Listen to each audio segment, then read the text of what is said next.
All right. Greetings and welcome, everybody. I'm Dr. Adnan Kadyani. I'm an assistant professor at Nair, Mumbai. It is an absolute honor to host and moderate this unique session on leadership in psychiatry.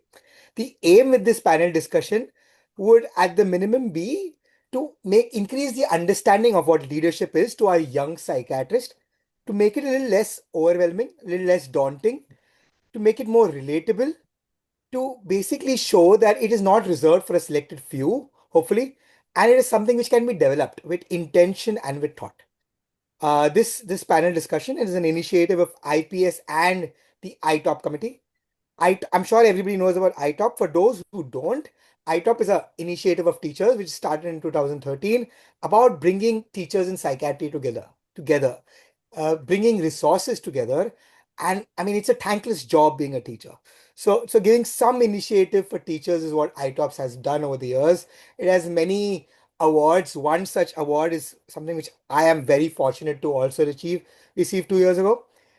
Um, Besides that, it also does a lot of work.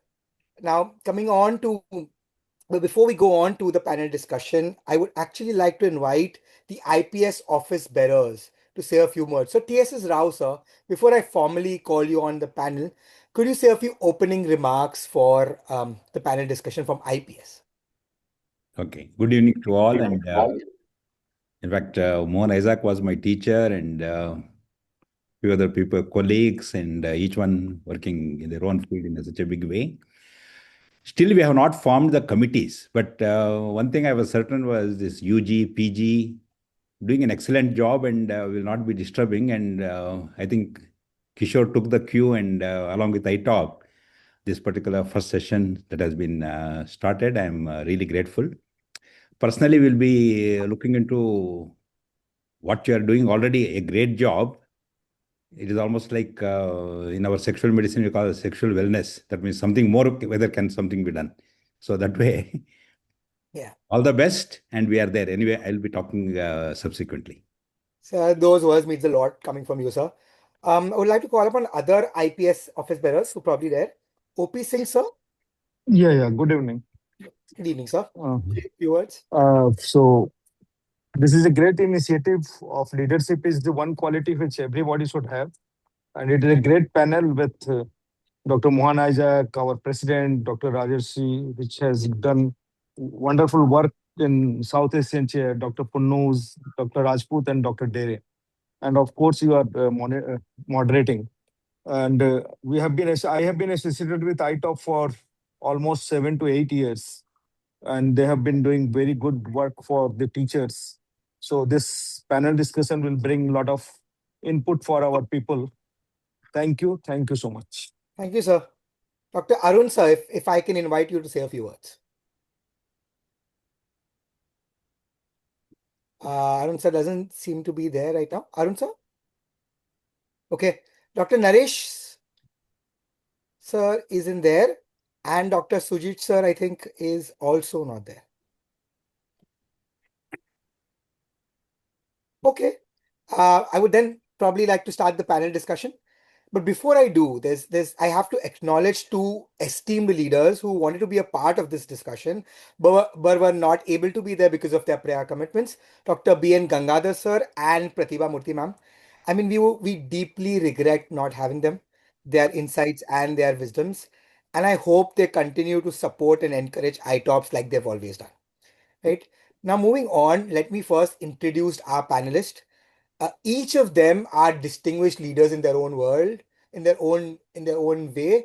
And if I had to read all their CVs, it would take an hour each. So all I'm going to do is just announce their basic leadership roles for which we invited them at the part of this panel discussion. Of course, there's Dr. T.S. Rouser. He's the professor of psychiatry in JSS Medical College, and of course, the president of the Indian Psychiatric Society. Sir, we are very, very grateful to have you here. Next, of course, there's Dr. Mohan Isaac, sir, who is the professor of psychiatry in the University of Western Australia and a global resource person in the early career leadership programs. Sir, we are always blessed to have you. Dr. Rajashree Ray, she's the chair of the South Asian division of the Royal College of Psychiatrists, which of course is the largest division given our population. Welcome, ma'am. Dr. Varghese Punnoose, who is the principal and professor of the Government Medical College, Kottayam, Kerala. Welcome, sir. Dr. Bhagwat Rajput, who is the Pro Vice Chancellor of Sanskaram University and Professor of Psychiatry in Haryana. And of course, Dr. Shubhangi Deore, ma'am, who's the academic head and hospital lead at MGM Hospitals, Mumbai, and also an ITOPS Steps awardees like me. Hi, ma'am. We're really glad you could be here. Naresh is there. You can just say it. Naresh Sorry? is Naresh Vadlamani. Naresh, sir, if you can say a few words before I start. Good evening, everybody. This is a very important topic, and we all have, we have leaders. Like in our own group as well, Dr. T.S.S. Rao is our president, Dr. Shubhangi Parker, Dr. Mohan Isaac. These are basically, they were leaders, they are leaders, and the future leaders as well. And this topic about leadership um, is important in a way that it gives a scope and motivation for younger generations to take up positions, not just in academic positions, but also, say, in organizations which will enable them to function very well and more efficiently as well. And ITOPS, the training in leadership, is doing a great job. And I personally know Dr. Rajashree Ray as well. So best wishes to all of you. Thank you so much, sir. Those words. With that, let us start the panel discussion. A few ground rules. I mean, if the panelists can keep their video on at least while they're speaking, that would be great. Everybody else, if you could mute your headphones, that would be really great. First, we have 4 rounds. The first and the fourth round are common questions, and I'm hoping to get different perspectives from each of our panelists. The second and the third rounds are more tailored, with questions specific to your expertise and your leadership positions. I would also request you, each one of you, if possible, to answer with brief narratives and experiences. It is these lived-in experiences which can resonate with the audience and make leadership really relatable. With that, let me ask the first question to all of you. What does leadership in psychiatry mean to you? If you could just answer in a few words, however you want. TSS Rao, sir, if you could start from you. Good evening. Of course, leadership means different things for different people, and some of these definitions are what is success, what is happiness. None of these type of things can be defined in exact terms. But I was very lucky. If I have to look back my life, I never knew I would be joining medical college, and even 750 rupees fees, what I was supposed to pay for the medical college, that was not possible for me. And my principal there, JJ Medical College, gave me a part-time job in library. In fact, some of these troubles can be actually our stepping stones.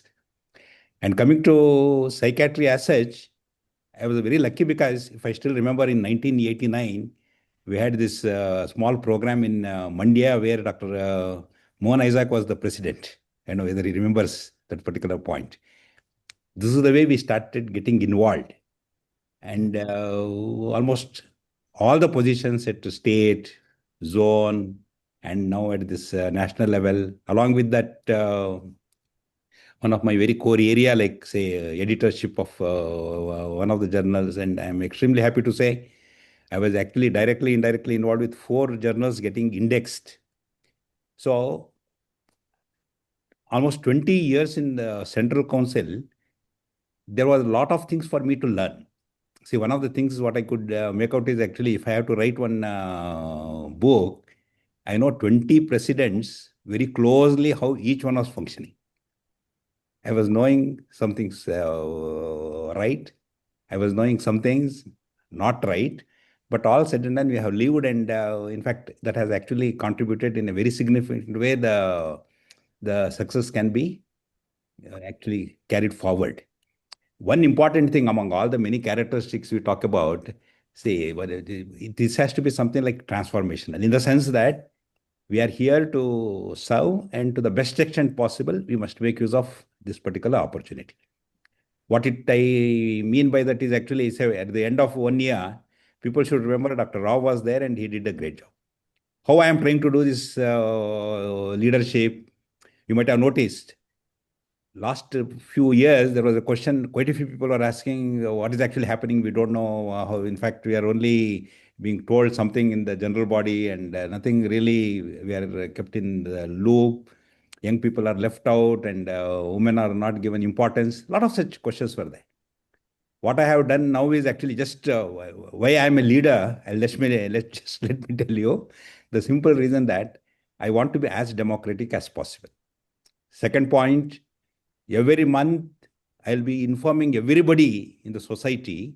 In fact, I have asked my secretary to have the list of all the emails available and for the bulk transmission, what we have done so far, what I am intending to do this minute and coming days, what will be happening. Everybody is involved. Minimum 30 to 40% there will be ladies. And young people should become in charge because they are the tomorrow's leaders, as you are trying to tell.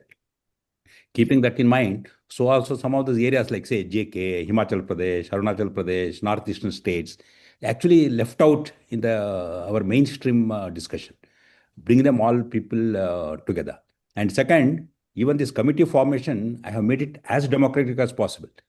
I have requested every EC members to give 5 names and all members of Indian Psychiatric Society to give the names. That way, who best suits and that particular person will, with interest, will carry out the job.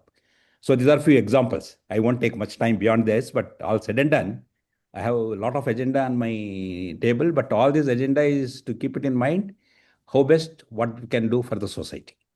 Absolutely, sir. Now, what you're essentially saying is democracy, transparency, and diversity. These are the three things which to you defines leadership, at least in the You next. can add another one word, inclusiveness. And inclusiveness. Absolutely, sir. Thank you so much for summing it up. Mohan Isaac, sir, if you could answer this question. Thank you very much. I am delighted to participate in this program, this panel discussion, for a variety of reasons. Firstly, this is a joint program of the Indian Psychiatric Society and the ITOP, both organizations with which I am very closely associated for a long time. The Indian Psychiatric Society from 1974, when I was a first year DPM student, and then the ITOP right from the beginning that it was created. I'm also so delighted that it is being moderated by Adnan, who himself clarified that he was a ITOP scholarship holder, the STEP scholarship holder in one of the batches. And another person on the panel is Shubhangi. If I remember right, she was in the very first batch of the STEPS program of ITOP. She is, of course, now head of various things, head of hospital, etc. That itself shows how the ITOP also may have, in a little way, contributed to her becoming a leader. Anyway, now I'll come to your specific question. I believe that in the field of mental health, we as psychiatrists, only while we do a lot of things, in terms of the mental health workforce, we are a very small percentage, maybe 1% or less than 1%. I'm talking about a large number of people who contribute to the mental health, maintenance of mental health of our clients, our patients, our community. I'm not just talking about mental health professionals such as social workers, psychologists, nurses, occupational therapists, etc., but also various other people who contribute. So while psychiatrists are most important, they form only a small proportion of the total mental health workforce. And this is true all over the world. Even in other countries where, the psychiatrist population ratio is much better. In India, it's less than 1 per 1 million population. Maybe in the United States, the APA membership itself is about 45,000. But even in such places, psychiatrists constitute only a small proportion of the workforce. So the most important thing that I believe a psychiatric leader should have in mind is that he is the leader of a team. It is essentially collaboration. It is bringing together a variety of people and guiding them and leading them for better outcomes for the patients, better outcomes in the community, better outcomes in the mental health systems where they work. This occurs to varying degrees and with varying efficiency in different countries. In our country, fortunately, I had my training in NIMHANS 1974, which already had a multidisciplinary kind of training, etc. But in many parts of India, the multidisciplinary concept, psychiatrist being the leader of a multidisciplinary team, etc., may not be working due to a variety of reasons. So I would not take much more time.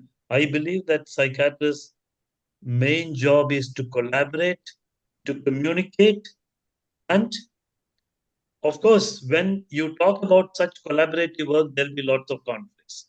So one of the skills that a psychiatrist leader has to develop is conflict resolution. And of course, in the process, you mentor, you have to, of course, have ethical approach because you ultimately in the process become a role model, etc. So to me, leadership in psychiatry means all that. He's a leader of a group, he's a collaborator, he's a communicator, he's a mentor. Above all, he is ethically right as much as possible, and he's a role model. Back to you. That's so well summarized. So thank you so much. I think I'll move on to Rajshri ma'am, if you can say a few words. Hello, yes, thank you, Adnan, and a very good evening to everyone once again. Coming sort of having the platform just after two great stalwarts, Dr. T.S.S. Rao and Dr. Mohan Isaac, is indeed a privilege. And I know Professor Isaac mentioned two students, and I would like to do the opposite and say mention my first teacher in psychiatry, Professor O.P. Singh, sir, who is here, because, as just like teachers love to see their students grow, I'm sure, as students, we always look at the direction of our teachers and try to follow. And the one word Professor O.P. Singh said right at the very beginning is everyone is a leader in psychiatry when he said that. And I do believe this as well, because it is not just in psychiatry, is not just being a matter of hierarchy or expertise, or, it's not just a matter of holding power there. It is actually being a leader. It comes with a lot of responsibility. It comes with a lot of compassionate. So the two key things I think is important as a leader in psychiatry is being compassionate and realizing that power is not just way that you use it to express. It's not doesn't have to be very dramatic, but power comes with both a privilege and a responsibility. So once you're responsible and you're compassionate, you know where you're going, because what is the ideal of a leader? As Professor Isaac said, you're a leader, a person in a wider multidisciplinary profession, because we as leaders have the power to shape the lives of people, and indirectly, just like a candle that lights many others, we are lighting lives of millions of people around us. So we are giving direction, we are giving justice, we are advocates of our patients, and we are protecting our team, our colleagues, our juniors, our friends, our allied professionals, their families, and the patients. So in a nutshell, I think it's not just holding to the power. It's not just thinking that as leaders, it's the boardrooms or the expertise in our press conferences or being flashed across media. That's the power. You can be a silent leader. You can be the spokesperson behind the doors, but championing what you believe is right. Because fundamentally, we need to feel this is right, not just, saying it for the right things. Similarly, you should question at the right time. If you think things are not going right, so be the whistleblower. Even the whistleblower is a leader in the team because they have the courage to question and the conviction to believe in their principles of being a leader.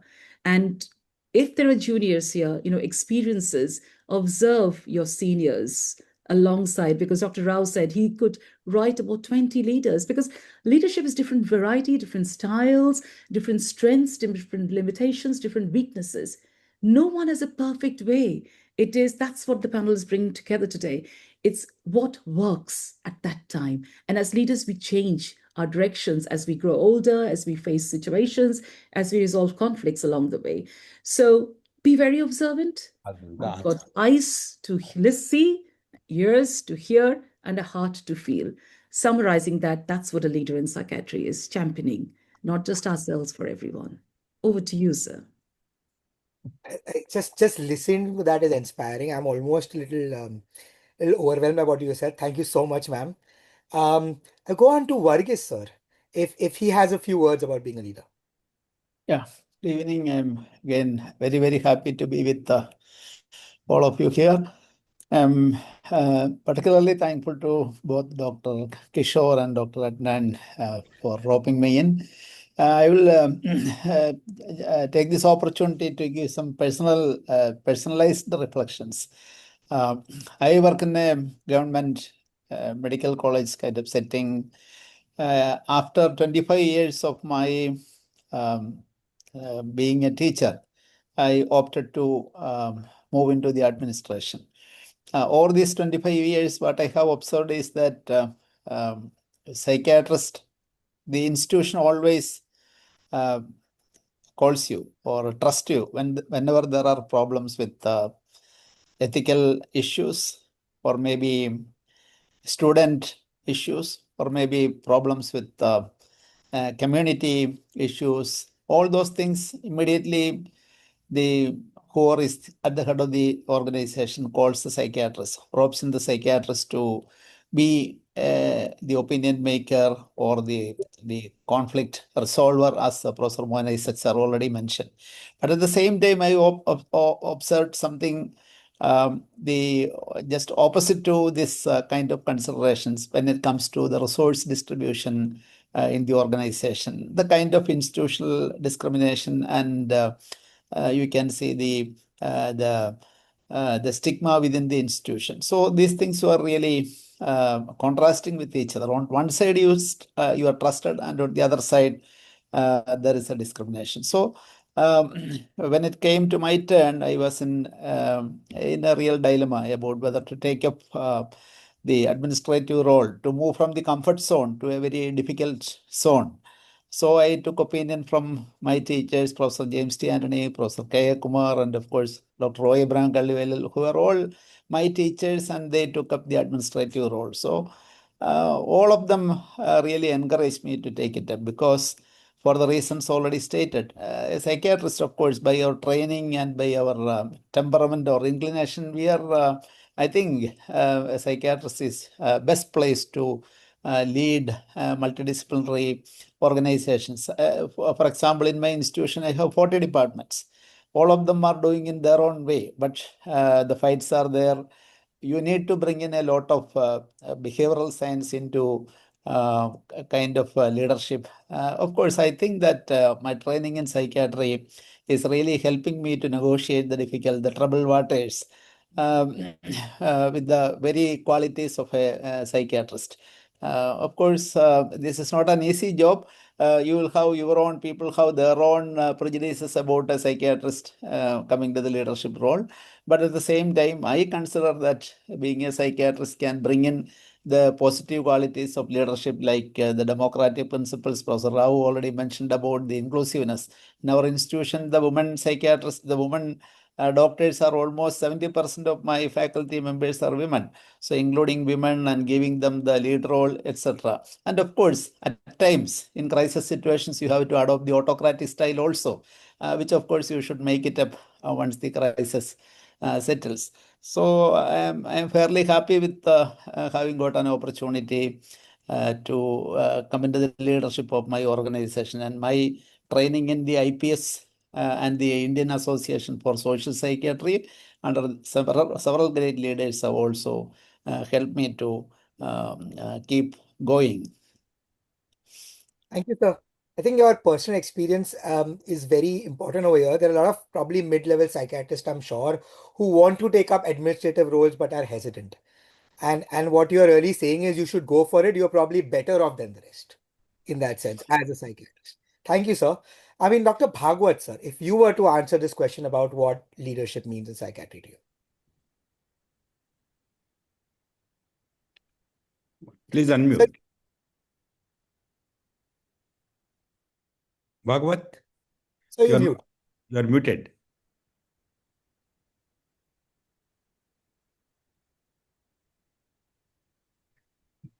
I'm firstly thankful to TSS Rouser, and I too am too young, but it's always a learning phase. Recently, I have taken the position of Pro Vice Chancellor in Sanskaram University. Before that, I have been working with the World College of Medical Sciences for almost 10 years. For me, the leadership in psychiatry is not about just occupying a position. It's about setting directions when others are uncertain. I belong to a very small village. Even it wasn't having its own post. Hardly the population of my village is 450. And we started our education from Jawahar Navodaya Vidyalaya. Then I did my MBBS. Then I got admission in Army College of Medical Sciences. The leadership I chosen the psychiatry because I do have that inclination to serve the community. And with IMA, I work with almost three presidents, the SS Agrawal, Dr. KK Agrawal, and Dr. Ravi Wankhedkar. So I strongly feel we should not underestimate our abilities. Being psychiatrist, only thing we need to have the tendency. We should have a. There are certain qualities which definitely make us stand apart from other specialties. We do listen widely, reflect deeply. We do have a ability to conceptualize complexity and clarity. We are good effective regulators. We do have that kind of decisive judgments, and even a lot of us work with the private hospitals. We know we do have small departments, but whenever there is opportunity, we can do better. When I started working, it was a new college. Even there weren't seats and LOP. Once we got the 100 seats, we started working with different departments. We taken the opportunity to organize the camp. We become the camp coordinators. We taken the responsibility of social media. Then automatically the web related work, the social media related work, the paper publications, then the educational committee, the training committee, and our department started flourishing. So gradually, wherever there is opportunity, we can act upon that and we can lead.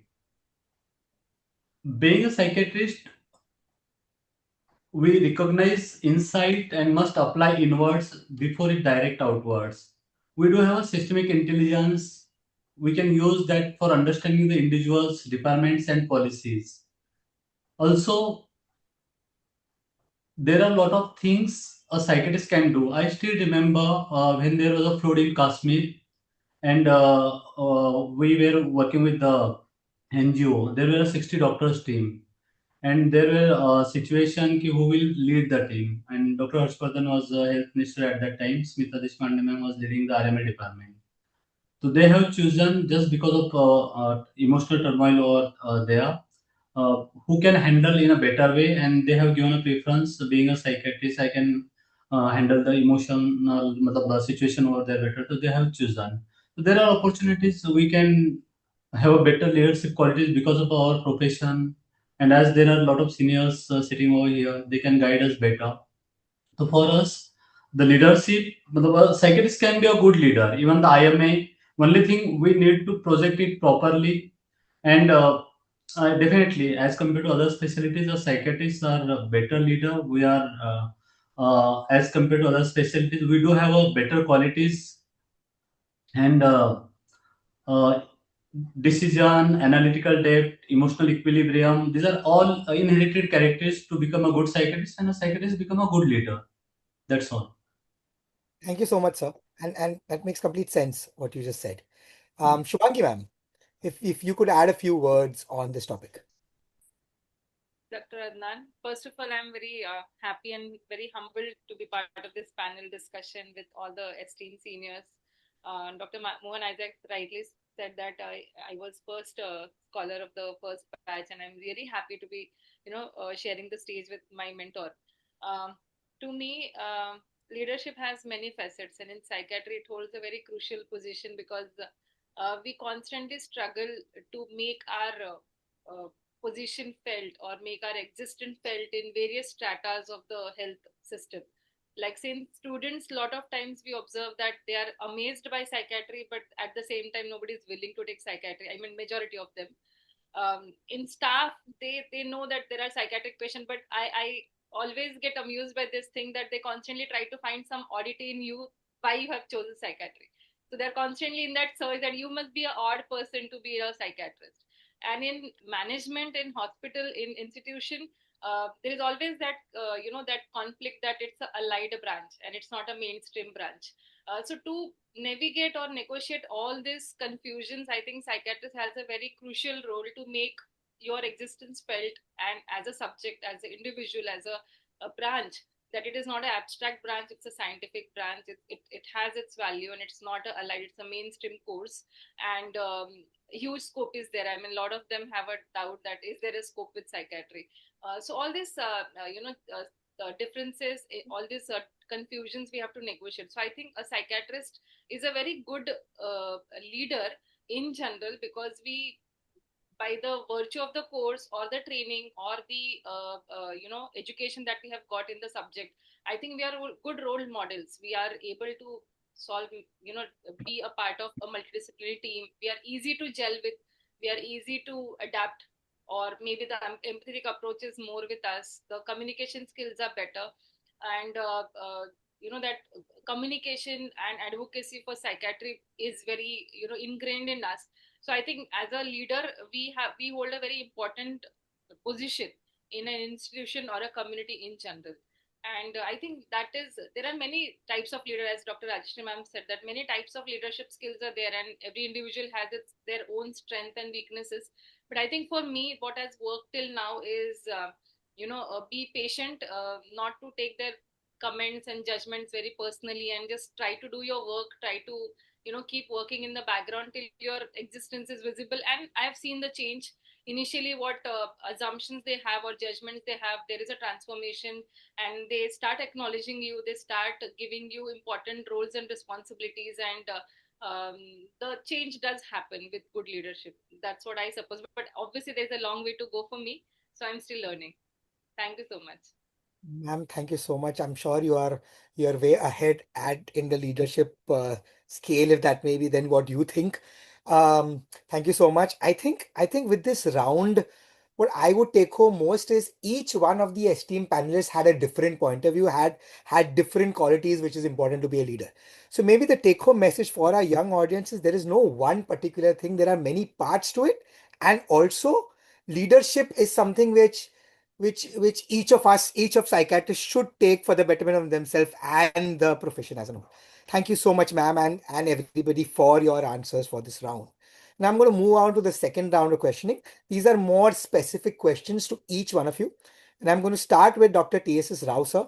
Sir, as the president, I think what I absolutely need to ask you is, how do you see IPS shaping and supporting our psychiatrists to take on large leadership roles at an institutional level, academic level, and at a policy decision making level in the years ahead? Okay. Keeping in mind time constraint, let me come straight away. See, my job is as a president of Indian Psychiatric Society, see that each and everyone feels involved and part of the total scheme of the things. For that, we have to be very decisive at some particular point. See, when we were talking about, say, membership going on for a long time, we have to take decision whether it is right or wrong, and if some anxiety is there, that need to work it out. Not taking decision is not the leadership actually. So this is one aspect of it. Second, I'll just very briefly, I'll put, say for example, almost every week, I'm introducing from March what is called as presidential podcasts. I'm hitting three issues with one stone, in the sense that some of the leaders with their experience and young people who anchor and work on, what precisely is going to happen is that we are in constant touch with people, and at the same time, we are preparing leaders.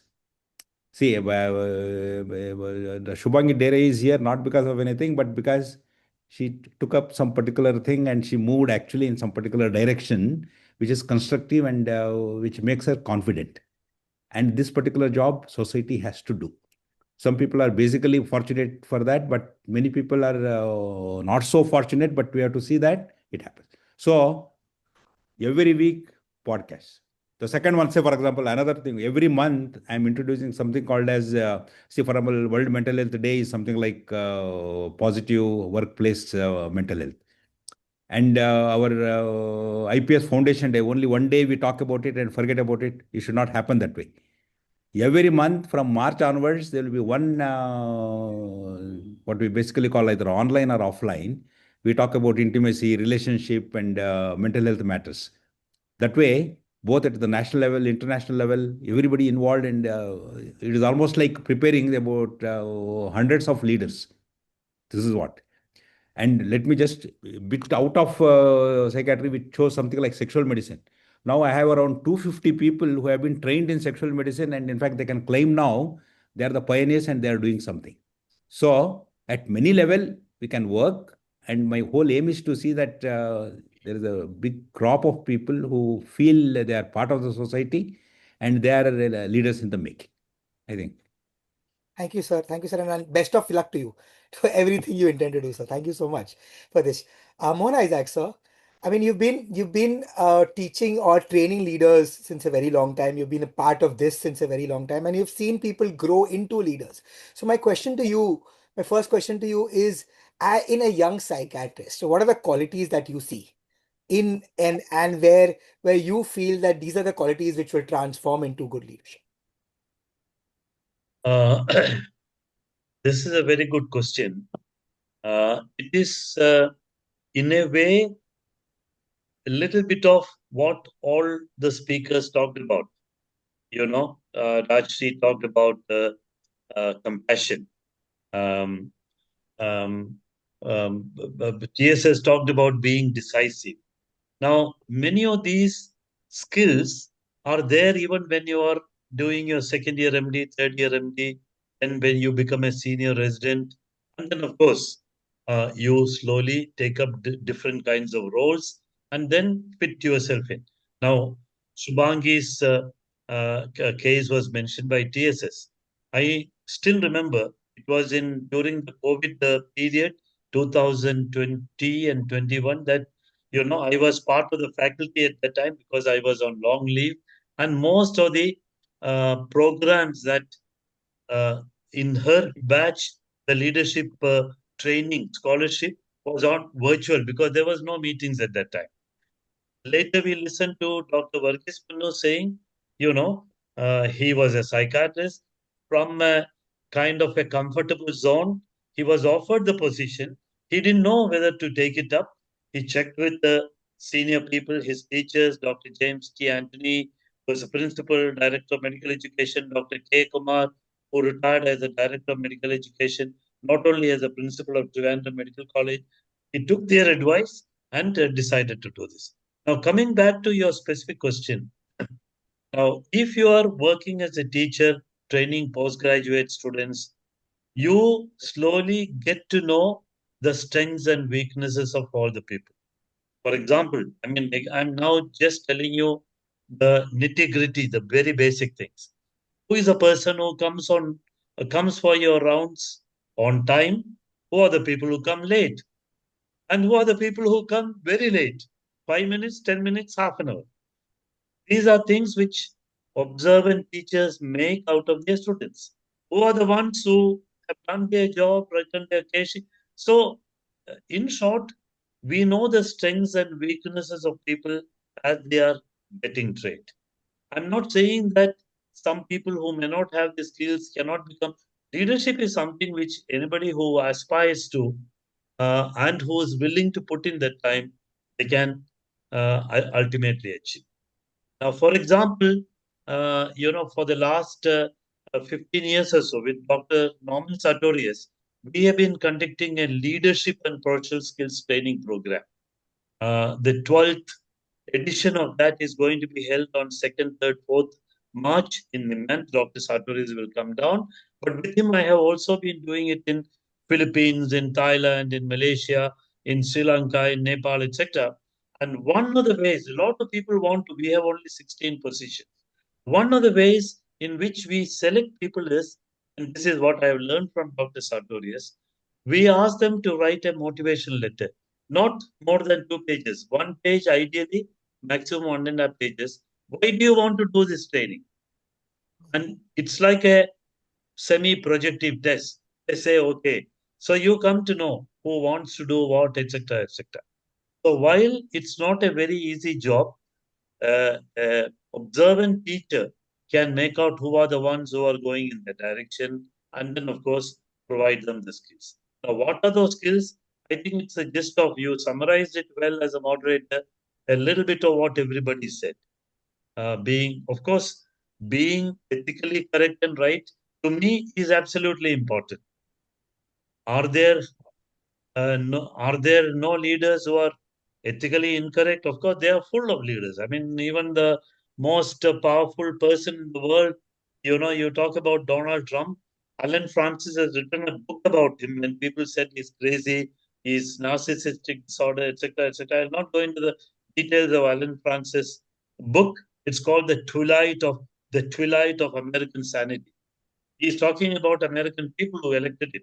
Is he an ethically right and morally right leader? I don't want to make any statement. But to me, a leader in psychiatry should be ethically right. He should ultimately try to become a role model himself. So these are some of the things that you look for in a young person when you want to pick him up for any kind of mentoring, skill development programs, etc. Back to you. Thank you, sir. Thank you so much. And it does make sense. Thank you, sir.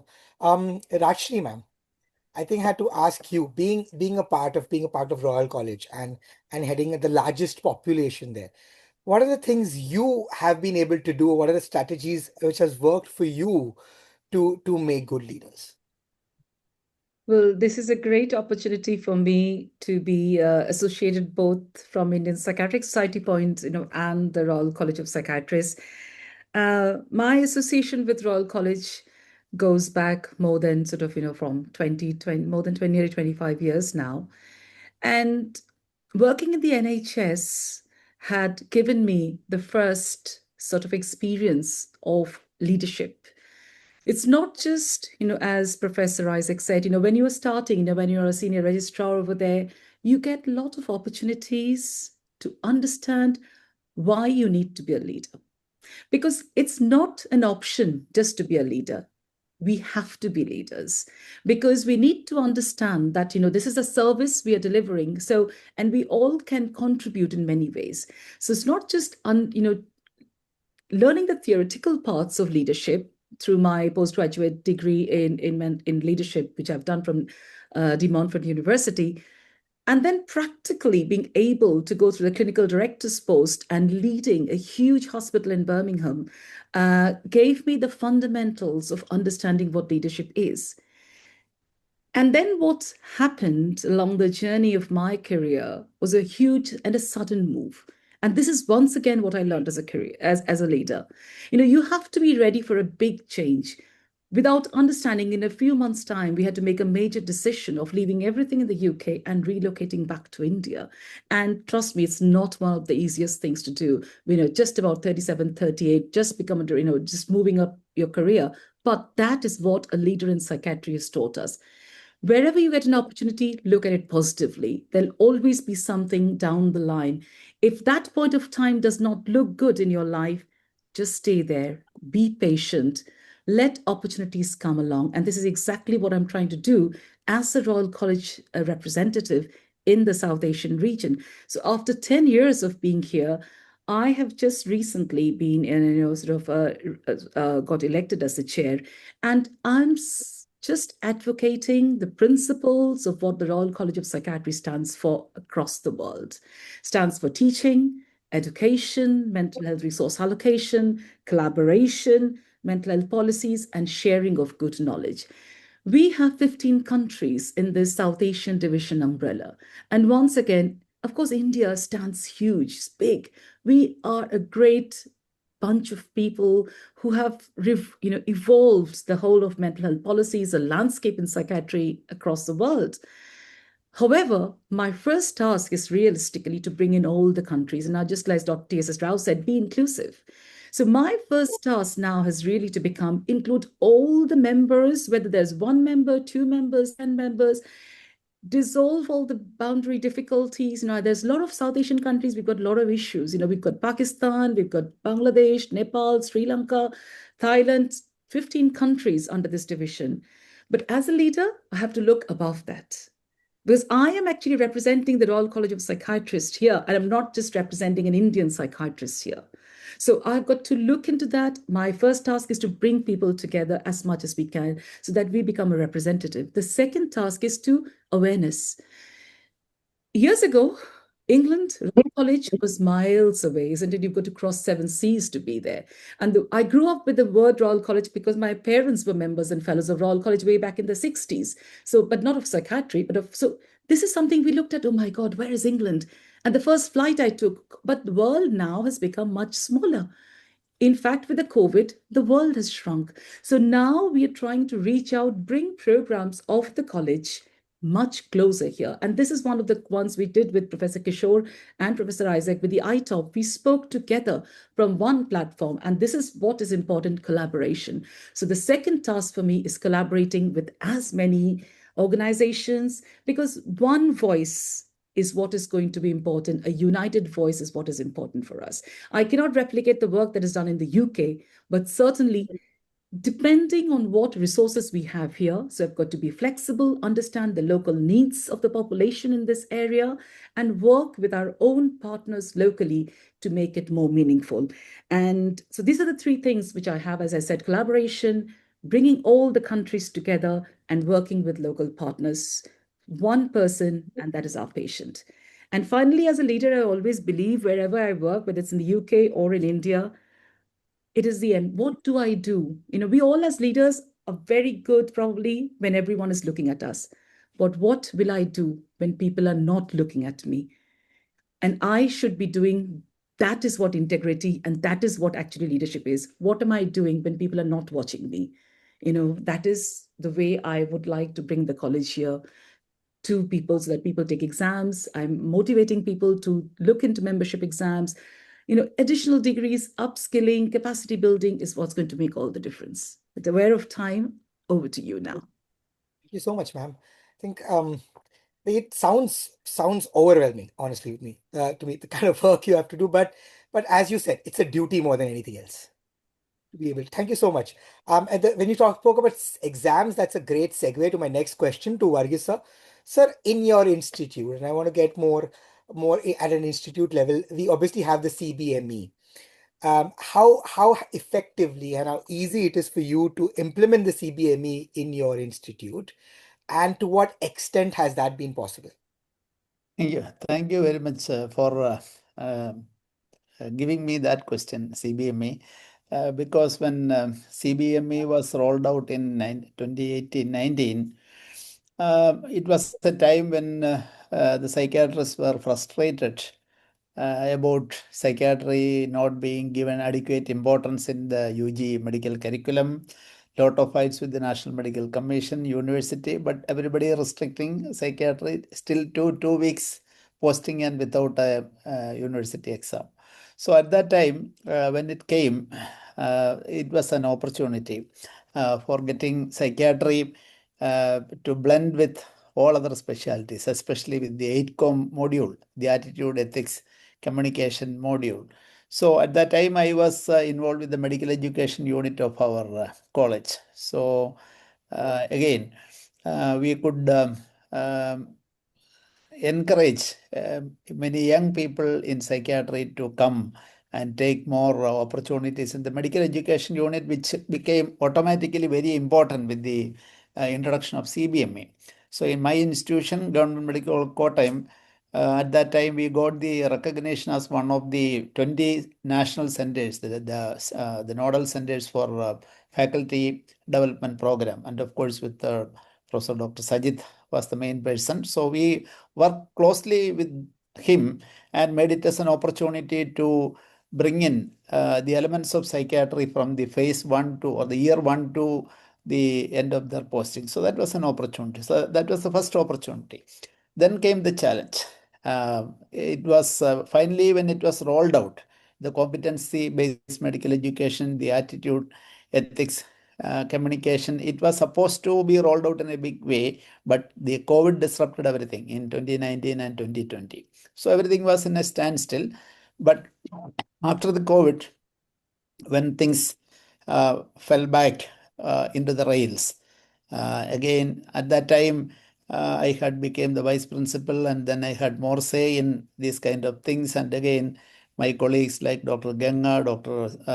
Smita Ramadas, who is also now the in IASP. So all these young people from psychiatry gave a different flavor to the new thing in the medical education, not confined only to psychiatry, but all the medical specialties, especially in the undergraduate training. So, with the input from the psychiatrist side, the resistance to the change, it was very immense. It was very huge to move away from the conventional style of teaching to a different kind of programs like the electives, and then the different mode of from the didactic lecture style more to the small group discussions, etc. But what I noticed that the students were very happy about the new thing, but the teachers were not that happy to embrace the new change. So there was a conflict, but we could negotiate it reasonably well. And with regard to specifically with regard to psychiatry, what was very encouraging was the enthusiasm by students to take up electives in psychiatry. So when the electives were decided, it was rolled out for students. There was a lot of apprehension whether somebody would take up psychiatry. But to the surprise of many, very brilliant students, undergraduate students, opted for psychiatry as their electives. And we got a lot of role in foundation course, which was meant for the first year students. And of course, the vertical integration, the nesting, so many technical terms which came with the vertical or horizontal integration between subjects. These are all things which actually we wanted, the psychiatrists wanted. The kind of role we could play in improving the attitude, communication, ethics, etc. So personally, I feel that in my institution, this CBME 8-com mode could be with, of course, a lot of difficulties and teething difficulties, we could move it. But still, there are problems also. The problem is mainly with the manpower needed, or the resources, the faculty resources and commitment needed to make it a meaningful thing, rather than just filling up a logbook for counting the number of competencies. Psychiatry cannot be, there are criticisms that psychiatry is just reduced to 117 competencies. But on the other side, if there is a good faculty involvement, that is the problem with many institutions, not only our institution. The number of student intake has been increased several folds. The NMC is very liberal, increasing the number of seats, whether at the UG level or PG level. And at the same time, they are diluting the number of faculty positions needed to support this student population. So that translates to a very difficult situation. Like you have to mentor, you have to give the CBME or 8-com to a large group of students with a single faculty with other responsibilities as well. So with this kind of systemic difficulties, still the vibe is very different. The teachers are also, especially the youngsters, are evolving into that new mode. And I think when the revision comes, when the CBME, anyway, NMC is going to revise CBME soon, and I think the ITOPS can play a very important part in giving very constructive recommendations, Dr. Kishore, and of course Dr. Adnan. So all these people, I think we can all together can give a better direction in the desired direction when the next revision of CBME comes. So that I'm very hopeful and optimistic about that. Thank you. Is food for thought, sir, and that is about time that we teachers do that. Thank you so much, sir. I would also now move on to Dr. Bhagwat, sir. Sir, we have discussed this a little bit, but I also wanted to put this, and this is a very important question, Bhagwat, sir, is that when you are in meetings with the higher echelon of a university, I mean, psychiatry is for a lot of people termed as the softer subject. and it is in the sidelines. Our departments is in the sideline most of the places. How do you navigate this?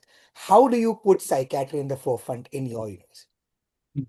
See, there are a lot of reasons. As all of us know, psychiatry is a branch of choice, right? And as there are lesser cutoffs, and it has been having a lesser emergencies, productively, it is giving a lesser outcome as compared to other specialties and other branches. As ma'am rightly said कि सबसे कम important वाली branch होती है, department भी आखिरी में होता है जहाँ पे बहुत ही कम लोग जाते हैं. Even I am working with few multi specialty hospital, we have given OPD at odd hours. जब कोई नहीं होता है, जब खाली ओपीडी होती है, तब आपकी ओपीडी रहेगी, एंड ऑलवेज सब स्पेशलिस्ट जाने के बाद वाला मामला. तो what we have done, we have focused, the first strategy we have used, building alliance with top departments. Like we have done collaboration with neurology department for dementia clinics. We have done collaboration with gastrology department for IBS related clinics. We have done collaboration with urology department for sexual OPDs. Then automatically we got space in their OPDs. Okay, and these are the top earning departments of the hospitals. So that was our benefit. Then second thing, we also got involved with the administrative team, giving them extra the team of our psychiatrists and psychologists. Like we are providing them the HIV related counselings, as well as the de-addiction clinics, so that we have been involved in the administration as well as the top departments of the hospitals. And we also started involving in the part of policy makings. So gradually we have make our presence all over the hospitals. And as I earlier told, we have also been the part of the social media team. So our work has been reflected not only in the within the hospital, also within the district. So gradually, whenever there is a policy, मतलब they decide any policy, so our team members or our department is there. So we gradually started making policy in favor of our department, and it's working. So we navigate in this manner. The collaboration is basically how Yeah. you navigate, and then maybe that's the only way and the best way to go about doing it. Thank you so much, sir. Shubhangi, ma'am, you work and so what is the difference in leadership in and the ability to be a leader? What are the different qualities required for being a leader in a corporate stroke government facility and being a leader in, let's say, your own private facility? Is it different, or at the end of the day they're both the same? I've been working as a head of the department in a private medical college since last 2 years. Part of a team group practice where we are running a psychiatrist hospital and a rehabilitation center to start COVID. So I think these two roles are again a leadership role demanding different structure, different strategies. But rather than saying how they are different, I will say what is common in them. So I think every leader should undergo SWOT analysis of strength. You know, what is my strength, my weakness, my opportunities, and my threats to be a good leader. So I think they are different in different setup. But again, as the term goes, every place has a strength to offer and a opportunity to offer and a threat to offer. So in a private setup, I think there is a lot of creative license that we have been given. I mean, to develop your own department as you wish. But at the same time, there are a lot of restrictions and filters after which you jot down to a basic minimum resources that you get for your branch. Also, working in a private institution, I think there is also a lot of juggling between what is management goals, what is institutional goals, what is departmental goals, and what is your personal goal. So it may not align to the same road. You know, I may want to develop a teaching system in a particular, but the institution may want it as per the NMC norms because they don't want to have any extra resources or extra faculty or extra room for that matter. Or management may not just be concerned for this, but it may be concerned for, say, quality purpose and IQAC. So I'm not blaming anything, but this is the way it is. And to be a good leader, I think I need to fit into the role rather than making changes in the environment. Since I'm working in a private hospital, a nursing home, a psychiatric nursing home, I think it requires different strategies. There we have a lot of community awareness challenge to be done. Also, a lot of stigma to face it on a forefront. Like, for example, the patient, we know that the attitude of the patient who comes to a government hospital, they have a different attitude versus a patient reaching a private institution. So there, the role of psychiatrist is kind of in a dilemma. Like, for example, you may end up doing a lot of good things to the patient, but when the bill comes, they dismiss your role. They say the patient is fine, but how much why so much of charges. So a lot of times there is an identity versus diffusion of your contribution. Okay, then the acknowledgement for your work may not just happen because they just don't need understand your role, what you have done. So I think more than the environment that I'm working with, I need to focus on to my strength and my weaknesses. So if it comes to me, I think working in both the setup, what has worked for me is, as I earlier said, I am a silent leader. I keep working. I want to be patient as much as possible, and I want to plan for my goal, for my strategy with my team. What is my weakness? It works, as the contradiction to the planner and sincere personality goals. I think too sincere, I find it difficult to delegate the task sometimes. I'll end up doing the 90% of the work and then get overworked. Opportunities that I have received from both the institutions is I've got a good team, which is very important for a leader. You need to have a very competent, very supportive and an inclusive team. The team is good. Then fortunately, there is a good support from the management side as well. And the timely reinforcements that we get, like in the chat also, Dr. Naresh have written, has written that if you get a good reinforcement, the cycle continues. The leadership, the motivation to be a leader increases. Threats, definitely, managing a team is not so easy. It is very difficult, especially in the hospital. In my medical college, I don't have to be behind the housekeeping staff, but in my private hospital, in a nursing home, every work has to be done with the same sincerity, but the salary part, the housekeeping part, the pantry, the medicine, users and everything needs to be looked after with same sincerity. So that is a painstaking task.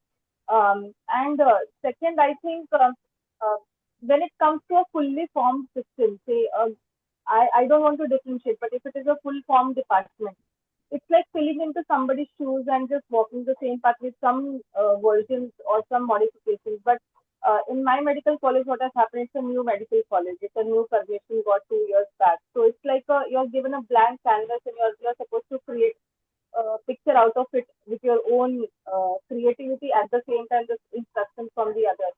So it's like a difficult task to start a new department. And I think that is the difference. The opportunities differ, the challenges differ, but what you have to come out with is developing your own strength and working on your weaknesses.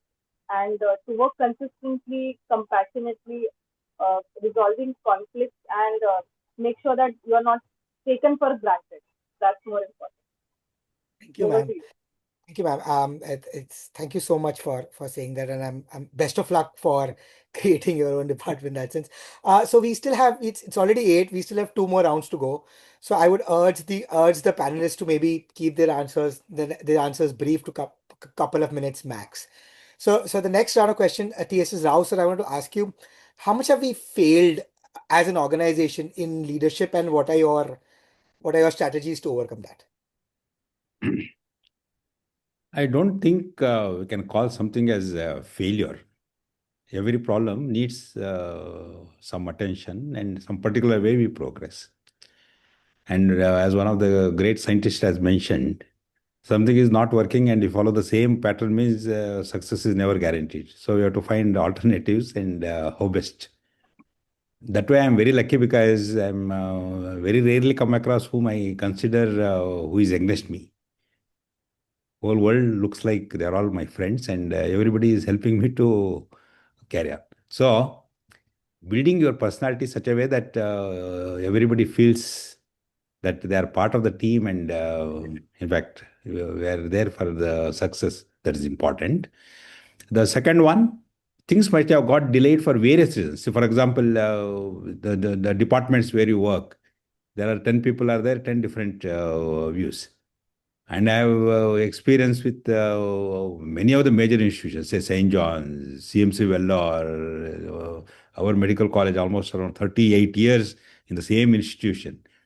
What we have to understand is actually, rather than using the failure, some delay or some nuances need to be worked out such a way that they become the stepping stones. I think that is the leadership about. Thank you, sir. Thank you so much, sir. Mohan Isaac, sir, what is different in India and psychiatrists in India, as what competencies do we have which is different as compared to those of other countries? I think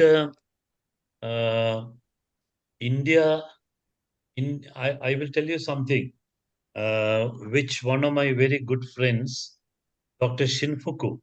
Dr. Shinfuku is a very senior psychiatrist from Japan. He used to be the WHO officer in the Western Pacific regional office in Manila. Then, of course, he is the founding president of the Asian Federation of Psychiatrists Association. These days, you don't find him in many international conferences because he's 85 plus, doesn't travel so much. He's a good friend of mine for the last 30, 40 years. About 10, 15 years ago, he called me, Mohan, I want to tell you something. What is it? He said, oh, I go to international conferences, I travel here and there. One of the things I see wherever I go is the Japanese Toyota cars. I said, that's fine. Even in India, we have people love that. Then he said, now one of the things that I see wherever I go are Indian trained psychiatrists. Of course, he said it in a joking way, but the fact he was trying to highlight was there are Indian psychiatrists either trained in India or trained in UK, as Rajashree was saying earlier. They are there in Britain. They are there in many of the African countries, at least the Anglophone African countries. They are there in United States, all over, in Australia, in Canada, everywhere. And they are considered to be amongst the best, not just psychiatrists, Indian doctors. I think now are known as good doctors everywhere in the world. They are chosen, they are preferred, etc., etc. They have a lot of. If you ask me where is the evidence, I can give you a lot of evidence on. No time to talk about that. So I have always thought, what is it that makes these people very acceptable? Initially, I used to think that in NIMHANS, for example, we follow the Maudsley program, and we are training psychiatrists for UK, Australia, Canada, United States, and not for India, which is probably even partly true now. I mean, we are not training them to deal with the kind of. I mean, people like the TSS and OP Singh and Varghese Punnoose and all are here who are training people here. Things may be changing. That is one aspect. We train people in the most comprehensive manner, the training programs, and in fact, the PG committee and UG committee is constantly looking into curriculum development. That's one aspect. The other aspect is, I think, we heard earlier Varghese Punnoose say, with the EdCom and all that, some of the brightest people in this medical college are choosing psychiatry, not only as electives, but after finishing their graduation, they want to do psychiatry training. So I think on the whole, things are improving considerably. We are getting some very good people into psychiatry. It's a different matter that many of them may not choose to work in India. They may go outside, but we are producing outstanding psychiatrists both within the country, and the people who go from here get trained in UK, Royal Australian New Zealand College or the American Board, etc. They do very well. In fact, I don't know. I mean, Rajashree will know. Two of the people who are competing to become the president of the Royal College of Psychiatrists, both are trained in India. Subodh Dave, trained in Bombay, and Rishi Alexander, trained in NIMHANS, Bangalore. Similarly, American Psychiatric Society, in fact, the current president of the Royal Australian and New Zealand College of Psychiatry is from Lady Hardinge Medical College, Asta Toma. She is the president. So I think I have answered. I've taken longer time, but it's a very important question I thought I must answer. Back to you. glad you answered, and it is very encouraging for all young psychiatrists that we are at such high levels. Thank you, sir. Rajshri, ma'am, I think I'm a question which is actually very important for me. When we talk about leaders and how we need to do things and how we need to manage, but there are also times when we have to back off, which is actually hard. So how do we do that, and how do we choose when to back out and when not to back out? This is something, there's a theoretical aspect to it. I'll be very quick, of course, on it, but just the core umbrella has how I see it personally over my years of being leader in different ways in different situations. There is always a theoretical aspect to it, okay, where there's a structure that is given of you learn the art and the science of leadership, right? But there's also your own intuition, your practical approach to it, and your sensing what is the right place to make those applications in life. That is what makes you a mature leader, because you read books of leadership, everything is perfect, there's lots of skills that you can learn, but when you come to sort of applying it to a different context, that's what makes it what works. And in my personal experience, I think delegation is very important, but of course it is always situation dependent, and as I say, purpose driven. Because a lot of the times I see, what to be very, just to add a little bit of humor to it, in my experience, I think what works is a cup of chai and biscuits and snacks. Because once you start integrating with people, have a quick snack with them, cup of coffee with them, people start talking, people start feeling involved. So this is an art that you have to explore with your colleagues, because everyone is a colleague. No one is upper. It's just that you happen to be in that position. Remember Bhagwan Lord Krishna's art of leadership. That's a masterclass in leadership. How he can maneuver the situation, how he writes the whole thing. That's what we need to look at. So for me individually, if I think what works and what does not work, when I step in, when I back out, depends on, at the end of the day, I ask myself, have I given the right task to the right person, understanding their strengths and interests? Have I made the outcomes very clear? Is it very specific that what I'm wanting? Because I cannot just keep on raising the bar. I just cannot keep on shifting the goalpost for people. And also, it's not just about workload, but people feel need to be involved and understand what is behind that workload that is being given to them, because you're training everyone to become a leader. So in a way, understanding what works for people is important, and understanding which is the right place for this. Of course, assertiveness is important at that time, but if you think, as I think Dr. Rao said, if it's not working, then create a plan B. If plan B is not working, create a plan C. This is a shift that has to happen. Okay, thank you. Thank you, ma'am. Thank you so much. Varghese, sir, I mean, let's talk about at a department level, and we all want success for our department, for the Department of Psychiatry, and wherever we are. But then, how do you really define success? What I'm really trying to ask you is, what are the parameters for a successful psychiatric department? What is it? Amount of patient? Is it amount of papers? Is it the culture? Is it the relationships? What defines a successful department? It's a very wonderful question. Um, See, measurable things are easier to achieve.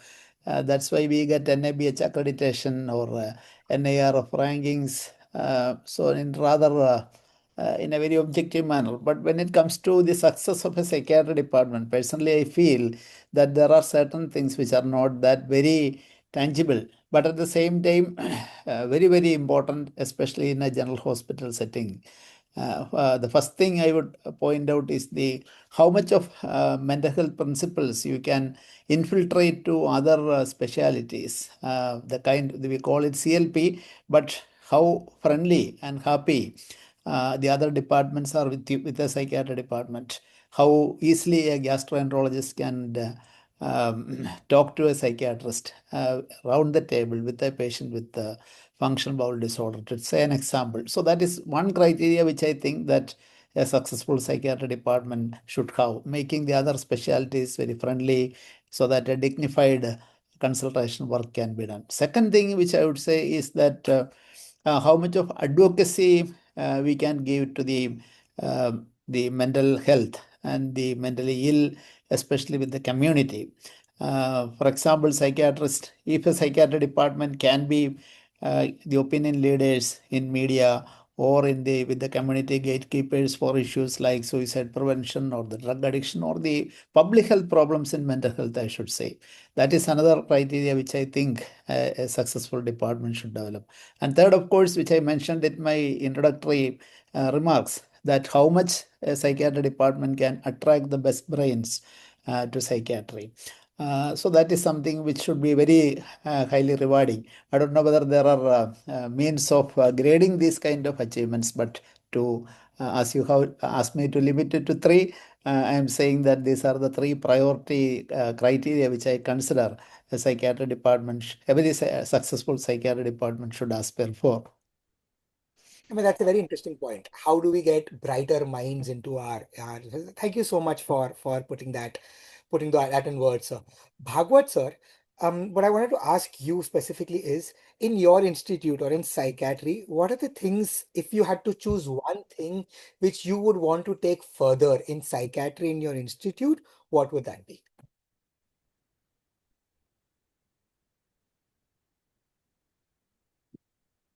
Sir, before you answer, TSS Rao sir wants to say a few words. Sir, please go ahead. The only thing is we have this IPS meeting already. People are waiting, I believe. You want me to ask some last question or something like that? And I can ask you a last question, a very personal question. It'll take a minute, and then we can move on to the rest of them. And I actually wanted to ask you, would you be able to share a personal failure? Because failure is what makes us who we are. And if you could share that at a very small level and how you overcome it, that would be great, sir, if that's possible. I have to scratch my head to see where I had a little bit of personal problem. In fact, I have a wife who takes care of me so nicely. Children, I don't have any problems. Colleagues That's who good, are sir. actually Okay. helping me in a very big way. And the society in general, everybody is helping me do a great job. No, sir, Extremely that's happy with good life. enough for us, and we aspire to what you have done and what you achieved. Thank you so much for being a part of this, and we will let you go for more important things. Thank you so much, sir. Thank you so much. I'm extremely sorry because another meeting scheduled at 8 o'clock and they're all waiting, I believe. That is the only reason. I'll try to join if still the program is going on a little while later. Thank you so much. Thank you.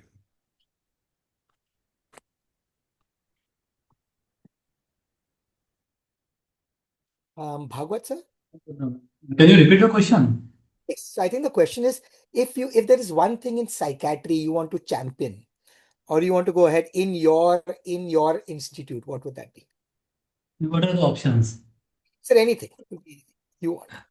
The question you framed about the research policy, that one. That one, yes, sir. Okay. Definitely, I will prefer the policy reforms as other things are depend on that because the neuropsychiatric research as well as the community mental health, academic expansion, all these things required funding.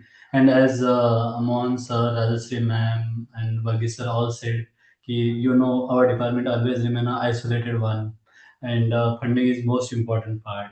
So the funding and all these things depend on the policy, and it's even there is a small example. Whenever we opens our phone and feels to book a ride or book even any dish, we feel ki we are the one who are deciding between Ola and Uber, but it's not we.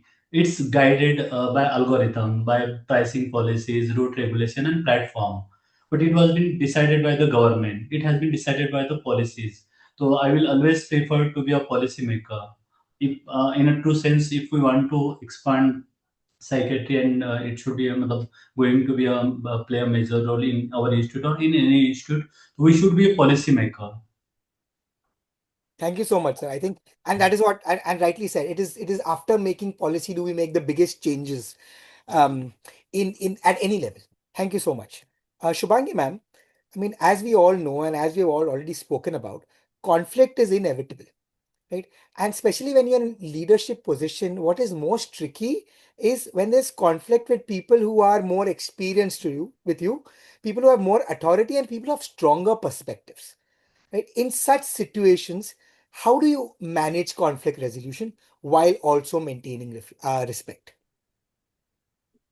Yeah, definitely it is inevitable because when we are standing in the hierarchy. There are people above me, there are people below me, and everybody is going to have their own judgments, their own assumptions, and their own perceptions.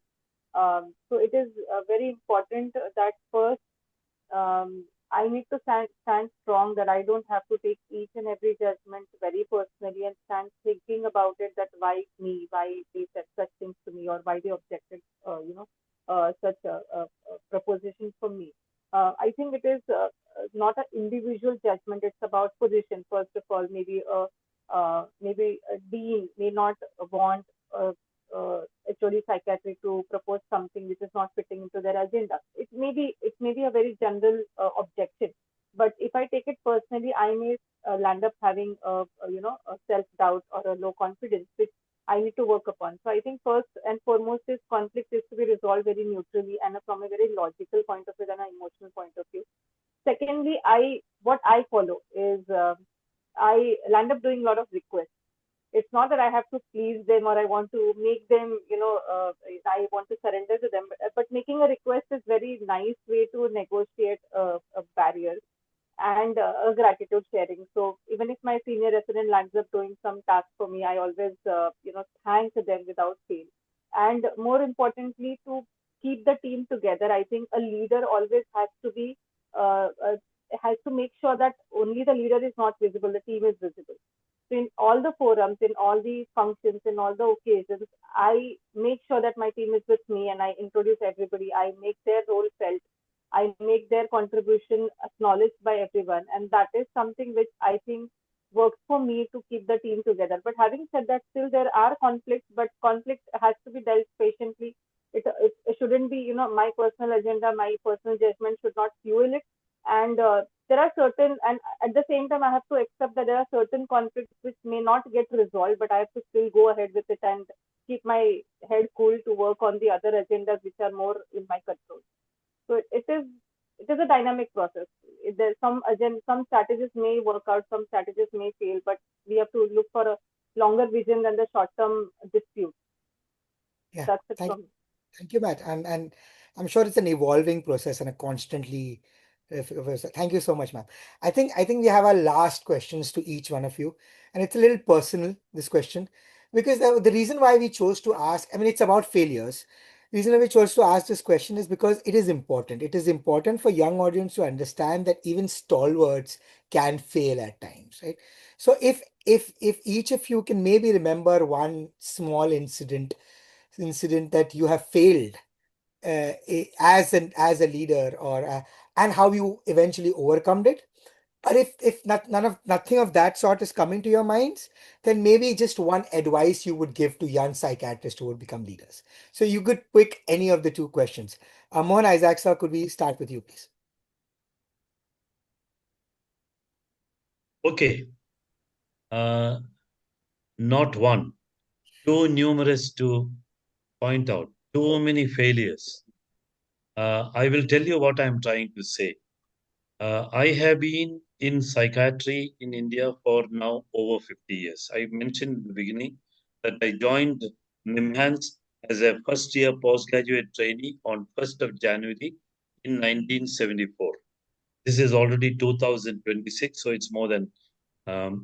If I can take any kind of claim for leading anything in Indian psychiatry, it is for the community mental health movement and the developing of the district mental health program model. In fact, very recently on 3rd of January, we had a 50 years celebration of the starting of the Sakalwara Rural Mental Health Center. It was in 1976 that the then Health Minister of India, the Honorable Sri Karan Singh, came to Sakalwara village, which is about 30 kilometers away, to start to inaugurate the Rural Mental Health Center. I began my professional career, working on integrating mental health with primary health care, going to the villages. I mean, I don't want to go into the details of all that. Since you asked for failure, so out of that evolved the National Mental Health Program, approved by the Government of India Central Council of Health and Family Welfare in 1982. So people said Sakalwara is fine, it is just 2-3 village. How can you, implement it all over the country. So we went away to Bellary. We developed a district model for mental health program, the Bellary District Mental Health Program. 85, 86, 87, we already had the model. Then we went, from pillar to post, talking about it, funding, this, that. But it was only in 1996, long period after the National Mental Health Program and the District Mental Health Program was evolved, that the Government of India approved. Today, of course, if you look at the Ministry of Health and Family Welfare website, they'll say India has District Mental Health Program in 750. How many villages, I don't know. Almost all the villages. But I do know, as somebody who has been working in the field, that it is being implemented at varying levels of effectiveness and efficacy. Now, is this my failure? Not exactly my personal failure, but it's a failure of the moment to convince everybody that there is a need to extend mental health care, make it applicable and available for all the people in the country, etc., etc. So to simply answer, failures are too many. Your second question, never get disheartened by failure, keep on continuing. I mean, that's what, so my answer was answer to both your questions. So it took a long time, but today there's a district mental health program in every district in the country. How it occurs, it's a different matter. Don't ask me that. Back to you. Inspiring, sir. Thank you so much. And the two questions could be either or. Don't have to answer both of them. Rajashree ma'am, if you could Yes. take the stage. I think it's once again a combination. And I would say even today, once, I was coming back from work and I was reflecting and I just thought, gosh, I should have done that differently. So every day, even till today, I think I could have done that differently. Why did I have to say it this way? Why could not have I knew the other person was doing this conversation was going in a different way. Why did I have to say this? So it is an ongoing process. Failures don't have to come in black and white shining at us or you just bang on us. They are a reflection of every day that we do. What can we do better? So that's been my philosophy. And the main reason, what I have seen personally reflecting, because a person of psychiatry with psychotherapy training background, we always like to reflect. Okay. And what I've realized is sometimes when I've tried to change, change management is an art. Okay. Too soon is not a good way.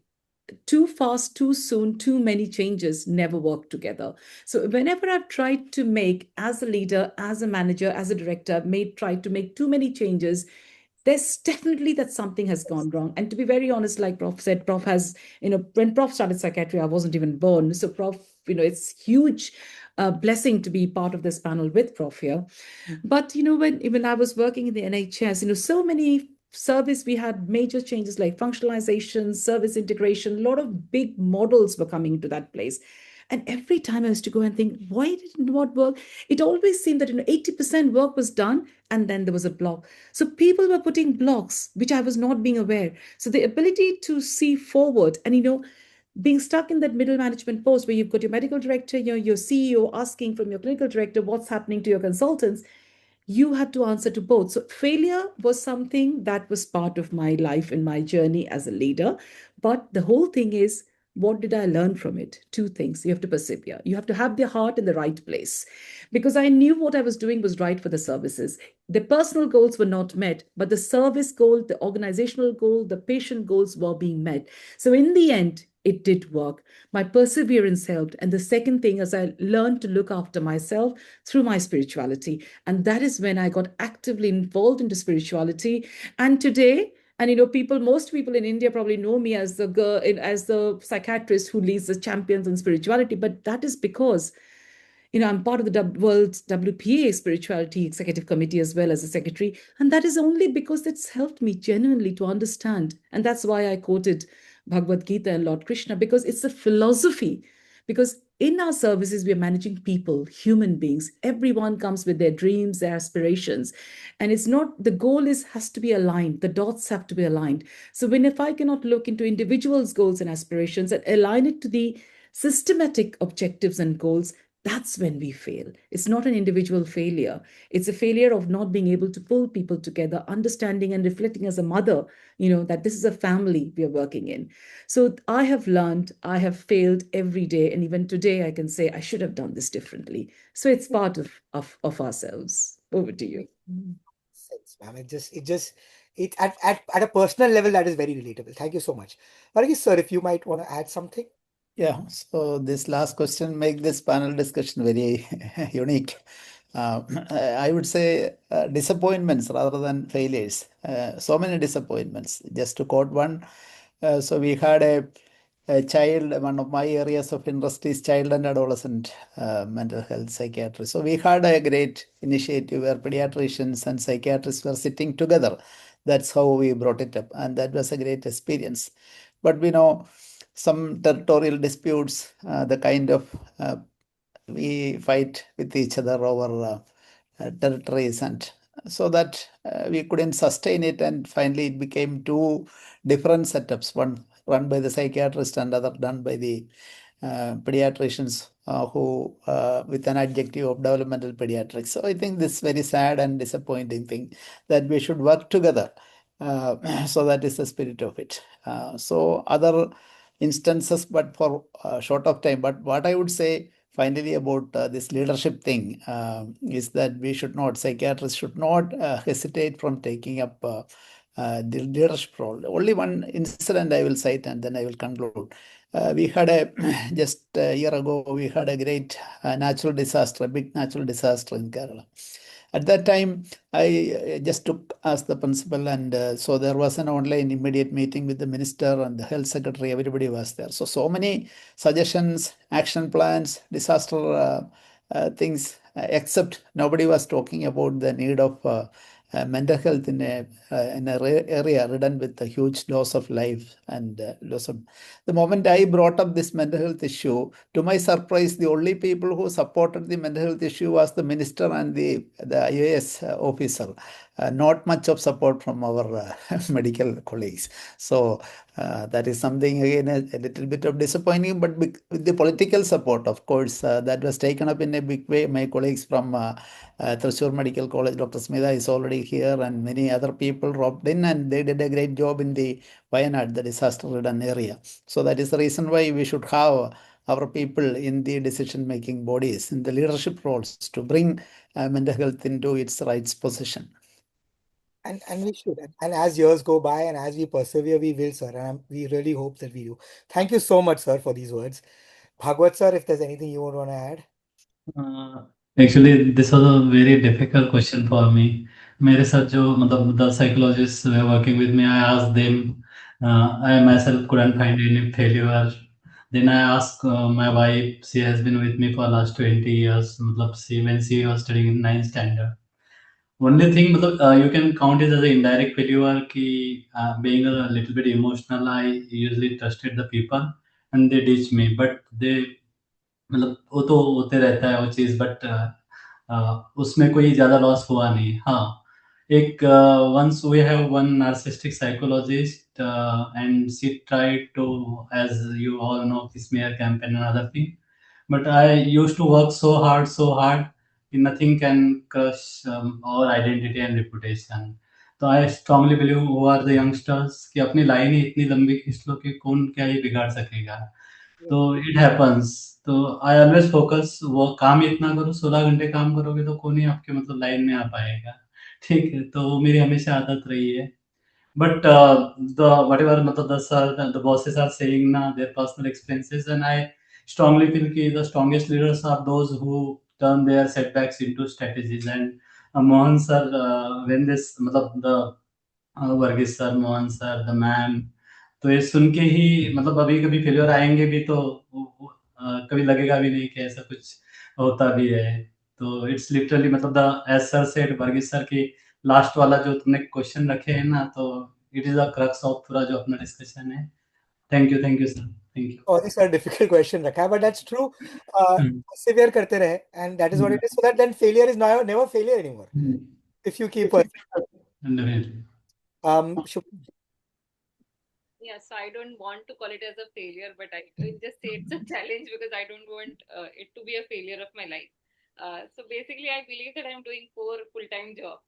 I'm a faculty, I'm a head of the department, I'm running a hospital, I'm running my own clinic, and I'm a full-time mother. So I think all these 4 jobs require a lot of accountability, lot of presence, and a lot of contribution. So what challenge I face is work-life balance. That is very universal problem in current world. But I think I'm evolving. I want to talk about this setting boundaries and self-care, which was a lot of neglected for long years. But I last two years since I've been in this medical college where I've got some some safe space for myself. I think I'm working on my work-life balance, and that is something which I want to overcome over a period of time. I'm sure it will not be 100% removed from my challenge list, but I want to make best use of my time so that I'm happily contributing to all the fields, because this is not somebody who is given. It's not imposed on me. It's my choice to be in these roles. So I want to make best use of it without cribbing about it. That's, I think, is my journey. Thank you. I don't know what is more inspiring, honestly. Thank you so much. Um, with that, I think I've run out of questions. Thank you so much, everybody. I feel the biggest thing about this discussion is we covered macro level topics, organization level, and we covered department level topics.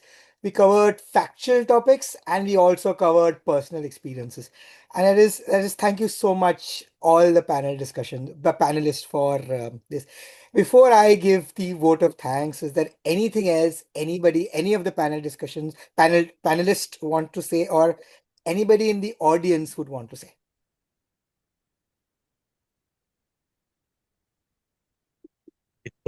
Before your vote of thanks, we want to thank you for excellent moderation of a topic with 6 people. Of course, it would have been a terribly impossible task to complete that in 1 hour. I think that was not appropriate planning. You have taken evidently little more time. That doesn't matter. Now, the good thing is that there are still a lot of people staying back. Going by the Zoom. I understand that many of these iTop things are also on the YouTube, watched by a lot of people. But at least one person in the chat box has asked, please send me a recording of it. I think the recording would be made available to larger number of people who could not attend this physically today. So I want to thank you for an excellent moderation of 6 people, all of whom don't stop talking. I'm talking about myself, and I find that we all have similar. I don't know whether it's the quality of leadership that you don't stop talking till you're asked to stop, but you have managed it very well, and you have taken only 1.5 hours. Thank you very much. Dr. Saili, actually, in the audience, wants to say something. Please, sir. Please, ma'am. Sai. Unmute. It is unmute. Sai Kumar was there. I think he's gone. He's not there now. Okay. Adnan, you can also answer the last question. Sir? Sir, no. अच्छा painful है. Sir, constantly day to day होता है, sir. There is nothing ऐसा specific that it is more failure than success. Actually, it's be the other way around. ठीक है. So I think I before the vote of thanks is before I thank the panelists. I have to thank Kishore sir for giving me this opportunity, whose brainchild this entire panel discussion is. Thank you so much, Kishore sir, for always being there and being a part. I don't know if sir is there actually even, but in spirit, I'm sure he is. And thank you so much, sir. I'm there. It was so wonderful to listen. So I did not have anything to say. It's such a great experience, and you did amazing. And what a wonderful panel. What a range of topics. I also never thought that it will come out in such a wonderful way. So thank you so much, Adnan. Thank you, sir. Thank you so much, Dr. Vineet. Thank you so much for organizing this. Thank you panelists again, and thank you audience for being there till 8:30, 8:40. With that, I think I'm going to end the recording and the meeting. Thank you so much. Okay. Thank you. Thank you all.